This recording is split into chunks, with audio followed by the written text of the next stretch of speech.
महाराष्ट्र केसरी आणि हरियाणा केसरी लढणार कुकुडवाडच्या मैदानात. कुस्ती शौकीनांची चंगळ.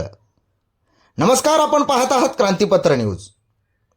महाराष्ट्र केसरी आणि रुस्तुम हिंद केसरी पैलवान सिकंदर शेख यांची मान देशातील कुकुडवाड येथील मैदानात हरियाणा केसरी पैलवान सुमित कुमार यांच्याशी होणारी इनाम 3,51,000ची निकाली कुस्ती प्रेक्षकांसाठी मनोरंजनाचे नवे पर्व ठरणार आहे.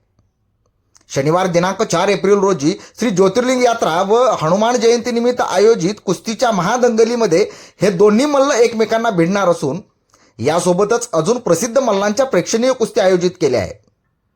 आयोजकांनी या कुस्त्यांचा आनंद घेण्याचे आवाहन पंचक्रोशीतील जनतेस व कुस्ती शौकीनांना केले आहे.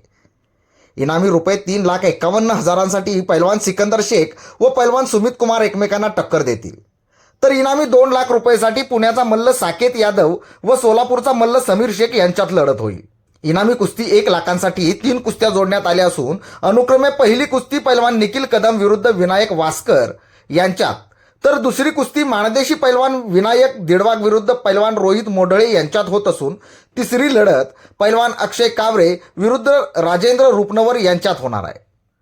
यासोबतच अनेक नामांकित मल्लांच्या कुस्त्या या मैदानात होणार असून पुरुषांची मक्तेदारी समजल्या जाणाऱ्या या खेळात आता महिलांची भागीदारी वाढवण्यासाठी महिला कुस्त्यांचे नियोजन देखील करण्यात आले आहे. महिलांमध्ये पैलवान स्मिता लोखंडे विरुद्ध पैलवान पायल चव्हाण यांच्यात पहिली लढत होणार असून पैलवान वेदिका कोळेकर व पैलवान अक्षता जाधव यांच्यात दुसरी लढत होत आहे, तर तिसऱ्या लढतीमध्ये दिवडची नामांकित साक्षी सरगर ही मसवडच्या दीक्षा काळेलसोबत लढताना दिसेल. या सर्व सामन्यांसाठी रमेश थोरात समालोचन करणार असून एकापेक्षा एक लढती या मैदानात पाहावयास मिळतील. क्रांतीपत्र न्यूजसाठी प्रतिनिधी नितीन देशमुखसह मी संपादक जावेद खान मुलानी. धन्यवाद.